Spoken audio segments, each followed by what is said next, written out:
Welcome back, guys. Welcome back. Welcome back. My cat's been rubbing my camera, apparently. Anyway, I'm going to do a couple of reviews here. I wanted to do a game tonight, but I just don't have it in me, guys. I'm exhausted. I haven't been sleeping well, and I've been working hard at work, and I am just tired. So, I'm. This guy commented on my video a couple of nights ago, and he messaged me and wanted to know if I could take a look at a couple of his games for him. So I looked at one earlier, and I want to do a review of this one particularly. This is the only one that I've looked at, but I want to do a review of this one, and we'll look at a couple of other ones and just kind of see where, what does it look like, where you're getting into trouble and so on. So we may do the next couple without the review on, or I'm sorry, without the engine on, but this one I want to do with the engine. So D4, D5, we get a London, pretty standard stuff. Okay, supports a center. This is all good stuff. This is fine. The computer says to bring your knight in. Just because the computer says that it's the best move, this is fine. Okay, this is, just because the computer says, hey, you should have played your knight here. If you want to play the London like this, by all means, carry on. You're not, it's fine. So he brings his knight around. Bishop develops. This is all good stuff. The good thing about the London is that, your pieces just kind of have a home. I used to play the London. That's when I very first started improving in chess. When I first learned, I played this like A4, H4 stuff and got my rooks out. Just ignorance. When I first really started taking it seriously and trying to learn, I learned E4, and I was like, okay, E4. And then on move 3, I blundered a bishop or something like that. So I learned the London. And the advantage, and what really helped me in the London, is that because you're playing the London, all of your pieces have a home. They have a place that they go, right? So if your piece deviates from that, you're not playing the London right. So I mean, not to say that, like this move was bad, or maybe, in some variations you play this, or you go here, right, instead of this. Okay, once you get a little better, maybe you start playing that way. But at this level, you missed a best move, right? You didn't. It's not like you didn't pick up a free piece. You just missed a better move. So I wouldn't get too in the weeds with that. Get your pieces developed, get them in the game, and then start worrying about finding a tactic or what's the best move or something like that. But this is fine. This is completely fine. I don't love this because, yeah, you're challenging the bishop. It's not a bad move. This isn't going to lose you a game, okay? But I think here, you're better off just getting your knight into the game. What's the computer say is best? Yeah, computer says bring your knight around. This guy's not hurting anything. It's not, I mean, if he plays this, it doesn't matter. You could take like that. Yeah, this guy's pinned, but he can't exploit the pin. So I would just leave this for now and, worry about getting your knight in the game. So, but again, not a backbreaker. He takes, you take, but now the difference is if this guy was here and then you played that, if he took, then your knight gets to improve. Whereas, right now, see, now your knight gets in the game, and it would have been a lot more active here, right? Come on. It would have been more active here than it is here, right? So these pieces are kind of swapped places. So imagine if your knight was here, your queen was here, you're already ready to castle. But, I mean, again, this is a minor thing, very minor. So just kind of keep that in mind. Prioritize developing your pieces. If you see that you could put pressure on them in a way, right? I'm not saying don't try to look for something better, but if you can see that you're putting pressure on your opponent, that's a good time, maybe a good reason to go ahead and break, opening principles. Whereas, you want to prioritize your development in the opening, and if you get an opportunity, maybe then you start, deviating from that. But as a general rule, develop your pieces first. So, but again, this isn't going to lose you the game. Long castle, that's fine, looks good. Okay. Best move, this is good. Stop his pawn from advancing. Great. Okay. Now this says this is a mistake. I could see how it is, right? Because maybe you do this and this. I mean, you lose some advantage, but again, this isn't bad. But the king is here, and ultimately the king is your target. So I think breaking the center open and getting rid of this blockade, because imagine that these pieces start kind of going away here, right? Here, here, something like this, right? Now, look who's on the other side looking at this rook, right? So this is ideal to start trying to clear this away. This says this is a mistake, but opening the board up is to your benefit, and I wouldn't worry too much about that mistake. But in an ideal world, you want to start thinking about opening this up, because this is where your high priority targets are at. Not necessarily here. So you don't have any pressure down this file. There's no high priority targets here, whereas opening this file, you see, look at all this, all right? So, just a little, So he takes, captures, he locks the position, and this move here. Now, the computer says this is an excellent move. This is the reason that I want to look at this game. Because the computer says that this is a good move, doesn't necessarily mean practically that it's a good move. Stockfish is looking at this from the perspective that you're about to play incredibly accurate chess, because Stockfish sees all the best moves and it says, hey, yeah, no, this isn't a problem. You could open up the C file. Of course, your king is there. You could step out of the way. This isn't a problem. However, when this opens up, first of all, you've isolated a pawn. An isolated pawn on its own isn't necessarily a bad thing. But you have isolated the pawn, and this is a weakness. This is going to be, harder for you to defend. The bigger problem is now you've opened your king. So, again, Stockfish says that this move is fine, and I'm not arguing with Stockfish. But Stockfish is saying this is fine from the perspective that Stockfish, or that the play is about to carry on as if Stockfish is playing the game. Does that make sense? So Stockfish says, yeah, I can hold this position. Can you hold this position, though? That's what's important. So instead of, making your pawn breaks here and exposing his uncastled king, you've made a pawn break here and exposed your castled king. So it's not necessarily the end of the world if you push the pawns in front of your king. However, I can't overstate how cautious you have to be when you make that decision. If you decide to push those pawns in front of your king, you want to make sure that you're doing it for a very, very, very good reason, right? If this pawn move, right, if this somehow came with an exposed attack against his queen and the pawn was hitting a rook, you could have an argument there that that's a really good move. You could, okay. But here, you made a pawn break, but now you've opened up your C file where your king is at, and you've isolated the pawn. Again, it's not the end of the world, according to Stockfish, but I would be a lot more hesitant to open up that king. So, but okay, we're going to go here, okay? And you take, best move. You see a free pawn, you grabbed it, looks good to me. Looks good to me. That looks good. Now, remember what I said about opening this file, and now your king is back here. Now, if he takes this, right? So say you step out of the way, okay? This looks like a free piece.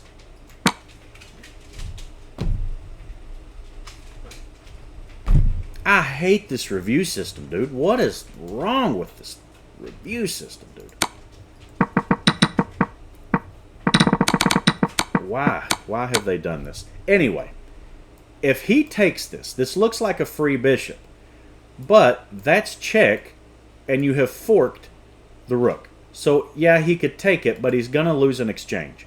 So, you drop back to defend, but you see, if the rook was here, that would have came with it with an attack, right? So, if he took, so if you slide your king out of the way, and then he takes, right, then you go here and you win his rook. So that's, a little bit advanced to just dangle a piece out there like that. I probably, if I were your coach, I would say, probably don't dangle your pieces in front of them like that unless you're absolutely certain. Now, look, if you see this tactic, and just say, "Hey, you can't take this because you're gonna get forked. You're gonna lose an exchange." If you see that, hey, great, go for it. But be careful with that kind of stuff. I don't hate that you came back and defended it. The big thing is you seen you had a piece hanging. All right, so I don't hate it. It's inaccurate, but I don't hate it. He steps out of the way, and we grab this guy. Yeah, this guy's defending this. Okay. I don't hate it. I don't hate it. You got to check. And you've defended that pawn. It's not terrible. Now, though, look at everything on this. Now, this is what I was saying about, Stockfish may not hate it. Stockfish can say that it's a great move, or a fine move, but look at this file. Your bishop can't really move here. It's allowed to, but if you do, now you're pinned to the king, right? So it's, again, be real cautious with this move. When I looked at this review earlier, oh, my eggs are done. Hold on one second, guys. Sorry. Terribly unprofessional, I know.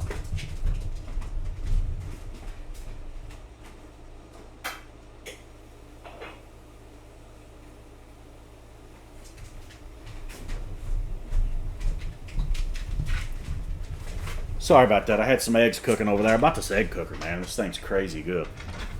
So I've been cooking like 1 million eggs a day. And I forgot I even had those on when I started this. Sorry. Anyway, so the king steps over. Okay. You play here. I don't see... Show me the moves. Yeah. Ooh.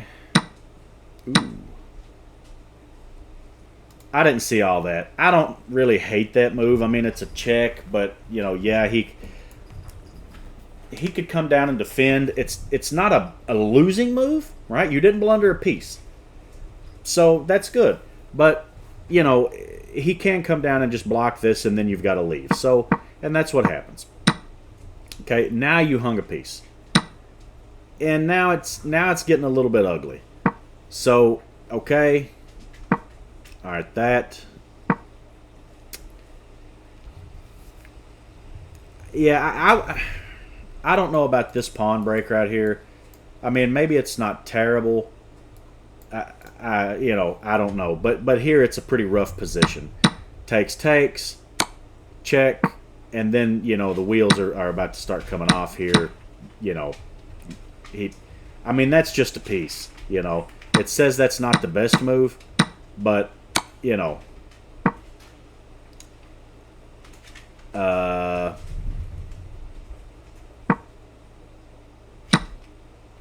then he picks that up. Yeah. Well, if your opponent's seen this tactic here, this is beautiful. This is beautiful stuff. Just look at that. But again, look where these guys are at. And I don't mean to beat a dead horse here. I'm not trying to beat you up, but it's the c5.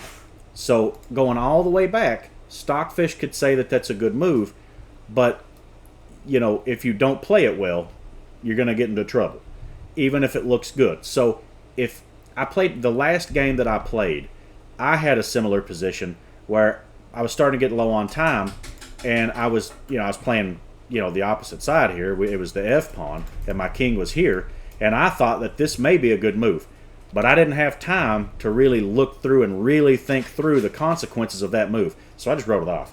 I'm like, hey man, it turned out that it was the best move, but I'm not going to play that because it exposes your king. Brown.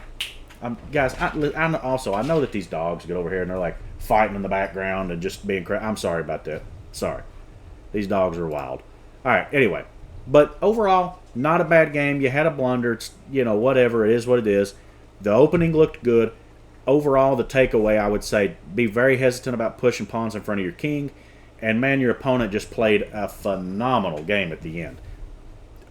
What can you do, So, let's have a look here at a couple of other games.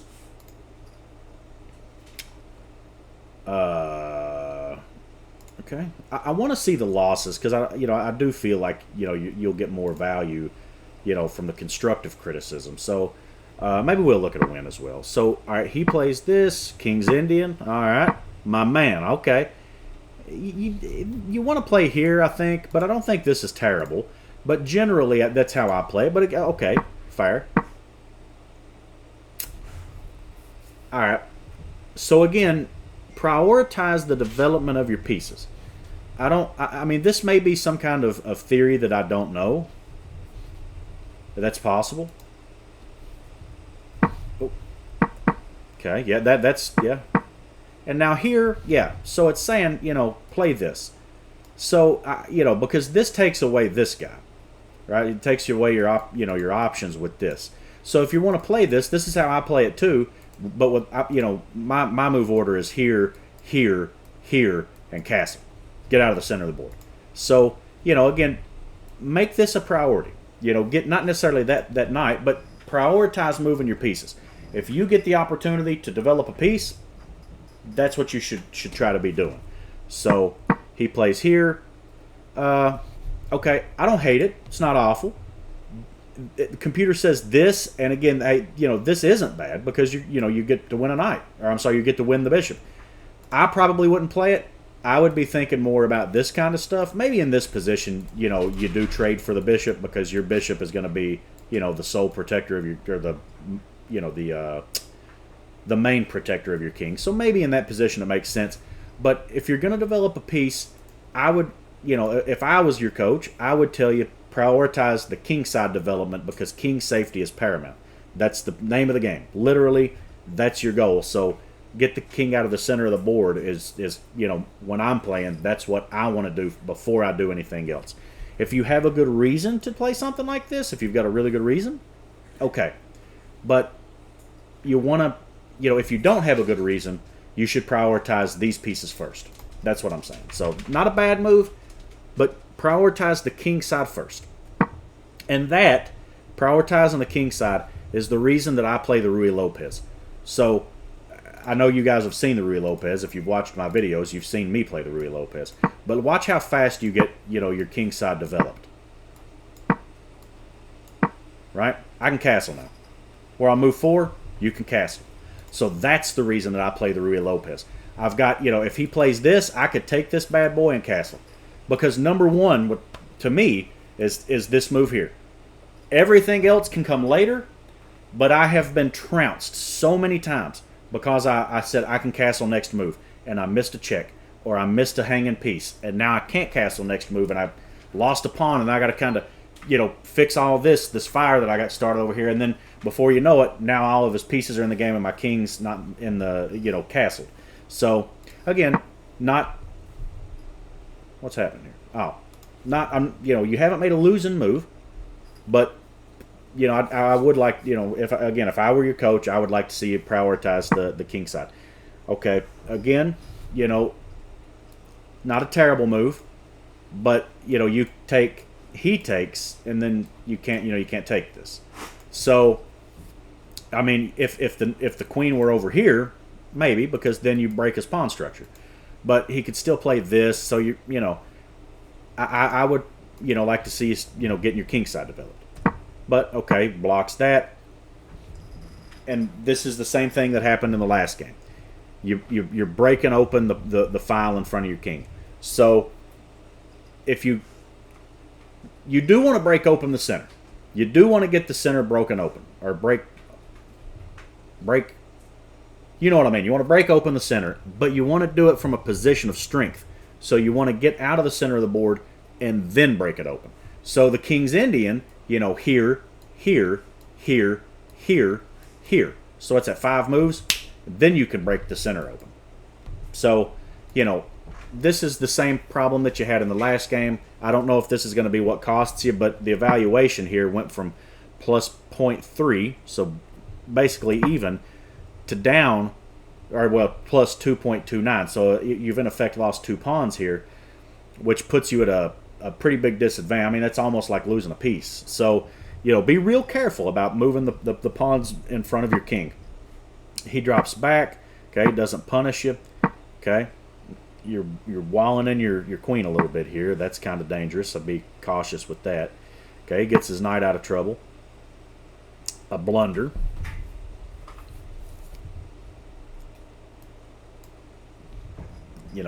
got to be careful. Got to be careful. Ooh.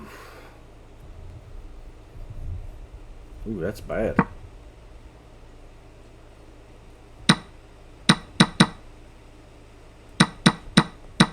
Yeah. Yeah, I would have taken with the queen as well. Or I'm sorry, I would have taken with the rook as well. Because, yeah. You had a little opening trouble here, you know, and this guy really, really punished it. But see, if you had castled, if you'd gotten castled, then that tactic wouldn't have working, or wouldn't have working. I'm tired, guys. I sound like I just started speaking English last week. I swear I didn't. I promise. But it sounds that way. But you got into it just a, you know, and now see, now the problem with taking this is, yeah, it's attacked twice, but when you take like that, now you're pinned to the queen. So you know, how do you get out of there? So yeah, this one I think you could just chalk up to, and again, open file in front of the king, and I think you can really just kind of chalk all this up here to, ooh, what a beautiful checkmate, though. My goodness gracious. Man, you've run into some killers here, man. My goodness. I think you had just a little bit of opening problem, you know, or had a little opening trouble here, and it really, you know, got out of hand on you there fairly quick. But, you know, you can kind of go back and look at your openings. You don't have to be, you know, have the best opening repertoire in the game. But, you know, dig a little deeper maybe and kind of get the understanding of an opening, and one that gets your king developed. Get them out of the center of the board. Get your pieces out and get castled as soon as you can.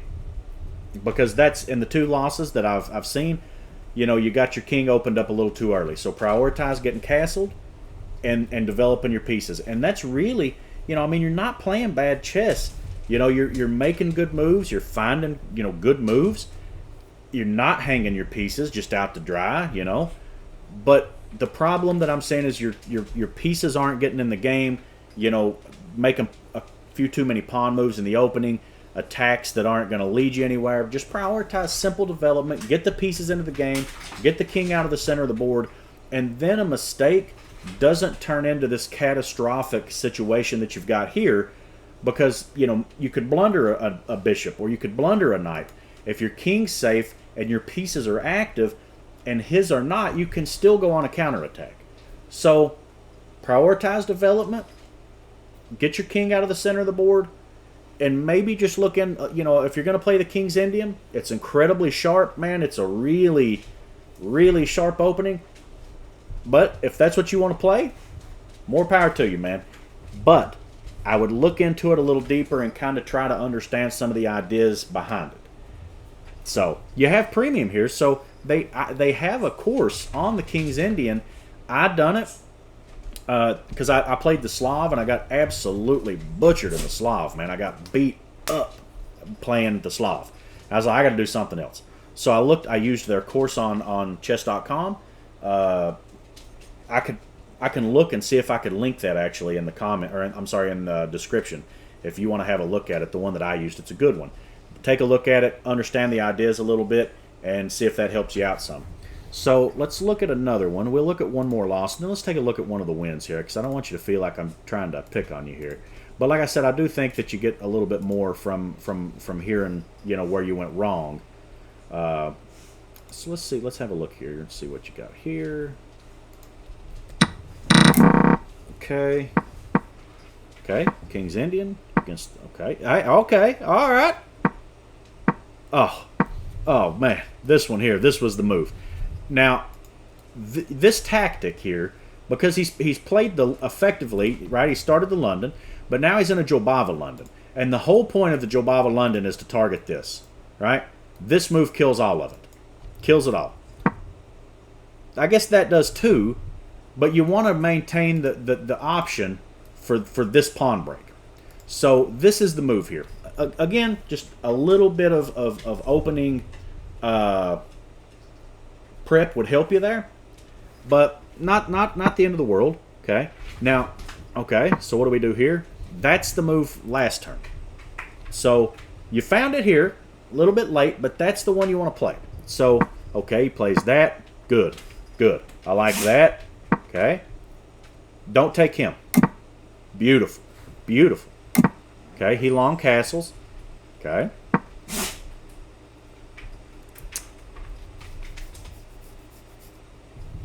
All right. This guy's only defended here, you know, by the queen. So takes. So all right, let's follow this out. Here, takes, right? Takes. So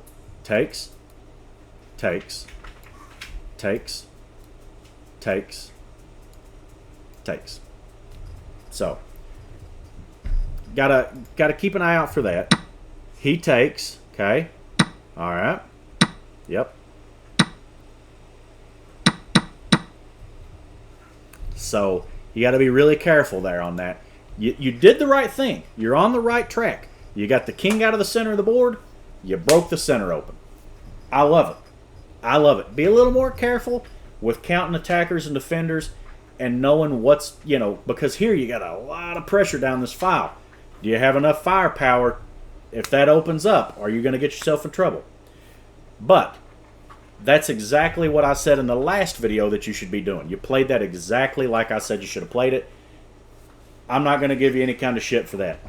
You know, you missed a little, you know, kind of oversight on seeing the, you know, the pressure that you were staring at down that file. Just a small oversight, but you've done exactly what you're supposed to do. You played that exactly the way that you should play it. You got your D pawn to D6. It wasn't perfect, but you got it there. In the end, you developed, you got castled, you got out of the center of the board, and you broke the center of the board open. That's perfect. So be a little more careful with, you know, understanding, you know, kind of the dynamics of the position. If this opens up, does that benefit me or him?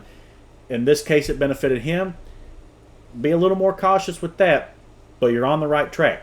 This was good. It was a little mistake, but this was good. All right, let's have a look here really quick. I want to just take a look at a win here. Let's see. Can we find a? This is a 52 move game. I'm an end game guy. So let's. Did you get an end game? You got in an end game. All right. So let's see what happened. I want to dig into the end game here. Okay.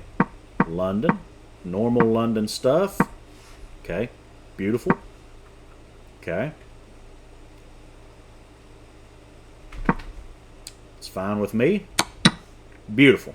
All right. Hey, that's not bad, man. That's not bad. You got the open C file, and this supports a pawn break later. So I watch another guy, Net Chess and Chill. If you guys haven't seen him, man, check him out. He's got good content. Super nice guy. Me and him done a collab together. Check him out. I'm not getting paid to say that. He's got good content. But he plays this. Of course, he's not getting attacked over here when he plays it, but he plays here, and when he gets captured, he takes back this way. And I always say in the comments, I'm like, man, you know, you should take back like this, and that way you open up your C file and you get this pawn break later. So, and he's rated, you know, it's not a mistake if you do it that way, but this is how I want to play it, right? Because you support this pawn break later, and then you get this big fat sitter. So, and you get all this activity with your rook on the C file, which is great. So, okay, that's good. Okay, all right. Okay, all right. Okay. Now his structure mirrors yours. All right, but again, you've got some pressure here. Also, this, you know, that taking there lets him take away this knight move that you want. So now your bishop's kind of staring at nothing. I may not have taken there, but it's not the end of the world. Not the end of the world. So you get your check in. Okay. Takes and takes. But see, now look at the evaluation. Right? Really close to equal. So, you know, be a little more hesitant with your trades. That's kind of nitpicky. I wouldn't beat you up too much over that. But you know, if there's not a good reason to trade, you shouldn't. Hell, you're gonna win a pawn out of that. So, and you keep him from castling. Okay, but he's gonna do the same thing to you. But, okay. I would have taken like this and preserved my pawn structure. Because then you're, then you're doing this. So that's how I would have done it. Okay. What's wrong with this? Get rid of that weakness. That's what I would say. Get rid of your weakness there. Okay. Reasonable. Now, rooks on the 7th rank are nasty. So he can absolutely get a rook to the 7th rank here. Don't let him do that. Okay, that'll work. Now you control the open file. Beautiful. That's nice. So if he steps out of the way, he can't bring his rook over. You have control of the open file, and you're threatening his 2nd rank. So, okay. Check. Right? Rook's on the 7th. Look at everything you're targeting. Okay? So, that should be a priority. That concept. Rook's on the 7th. If you can get this rook here, he's in a lot of trouble. Right? So, check. Where's he going to go? He can't go here. He can't take that. He can't stay here. He could go here, but takes. His rook cannot come over and challenge on this open file. So here, I would be willing to bet that this is the best move. Let's look. But if you could get a rook active or a queen active on his 2nd rank, you want to do that. That's a powerful idea. Let's just look and see if that's the best move in the position. I'm curious to... Okay. Oh, wow, that's the best. Okay. All right. I'll stop talking. My man knows what he's doing. My man here knows what he's doing. Okay. I like that. Open file. Yeah. Yeah. See, here, you're just eating everything. So, yeah. Now, this guy is pinned to this guy. So I hope that you see this. Okay. All right, make a little breathing room for the king. Okay. Yeah. See, now this guy is pinned to this guy and it's getting attacked. Okay. All right, I like it. Okay. Get your king. Okay. All right. Okay.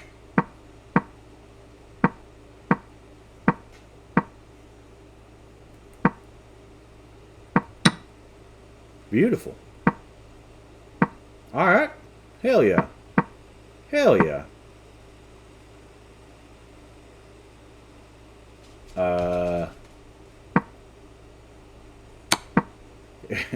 Okay. But see, now your rook is behind the passed pawn. Are you? Oh yeah. Push that bad baby. There you go. Yeah. Yeah. Put pressure on him now. Okay. All right. Okay.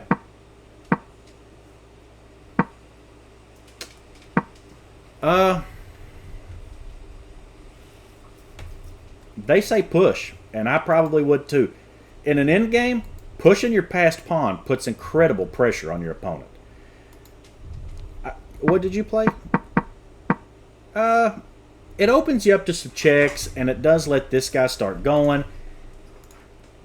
I would stay here and keep this square under control and try to get this guy on down the board. That's how I probably would play it. Yeah. So what? So from here, what have you accomplished here?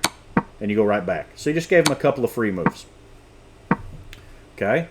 Now he's okay, but you push, man, push. All right, but look at this rook. Look who's. I have an endgame study that I've done once upon a time, and I talk about this. In the endgame, there's some key principles. King activity. Whose king is more active here? Yours or his? His is. So that's a plus for him. Rook activity. Whose rook is more active? Yours or his? Look at your rook. It's behind the passed pawn. That's important. You're behind the passed pawn. This guy's not in the box, right? So the box is this, right? He's not in that box. So he can't stop. Actually, I think the box may extend out to here. But, he can't stop this pawn with the king. Okay, and now look at the rook. How's the rook going to stop it? Where's the rook going to go? Here? Okay, but you do that. Now you've taken this. Now what are you going to do? I mean, you're gonna come back here. I mean, so the rook is going to have a hard time now going around here and trying to stop this pawn, and the king absolutely cannot do it. So push, push. Computer says it's not the best move. I don't care what the computer says. Push that passed pawn, especially if you have a rook behind it and the king can't get to it. Push the passed pawn, man. Push it. Beautiful. And then the game's over. He resigns. But I mean, this is a fantastic game, man. This is good. So, and I like this end game. I like this a lot, man. Priority number one. I could link the video to you too. I'll send it to you in your DMs. Push your passed pawns. I say that so many times in that video. If you've got a passed pawn, push the passed pawn. If you have a passed pawn, push the passed pawn. If you have a passed pawn, push the passed pawn. And what are you doing? You're pushing your passed pawn. That's beautiful. That's beautiful. So I'm a big fan of that. So now what's this guy do? I mean, you could take this, but then you're going to queen. And then what is he going to do? He's going to lose the game. He's going to lose the game. That's what he's going to do. So that's a beautiful game. Overall, man, listen. Prioritize developing pieces over pawns. Prioritize your king side or whatever side you want to castle. If you want to, if something's happened and you've got a problem, you have your pawns doubled on your king side. Okay, then prioritize the queen side. But whatever side you intend to castle, prioritize the development of the pieces on that side. Get those out and get out of the center of the board. Don't push the pawns in front of your king. And get the center open. Open it up in front of his king. So I think if you kind of take those to heart, those lessons, Brownie, stop. God, this dog. Anyway, if you take those things to heart, I think you could really grow and play some really good chess. Because this end game, this is great. I've got, what's it say you played like in the end game? Does it have it here? Of course it doesn't, because this new review system is dog shit. There it is. Which one are you here? Okay, you're over here. Look at that. 85.5% in the end game, man. That's good. 85.5% in the end game is good. That's good. Right? So, maybe you're an end game guy too, man. Whatever. That's good. Get to an end game and beat people up. But make sure that you're not opening up your king too early and you're getting those pieces developed, man. All right? Thanks for giving me the opportunity to review these games for you, man. And your coach, tell him that I said thanks for sending you my way. If you guys like that, like, comment, subscribe, all the things, and I'll see you guys in the next video, man. See you guys.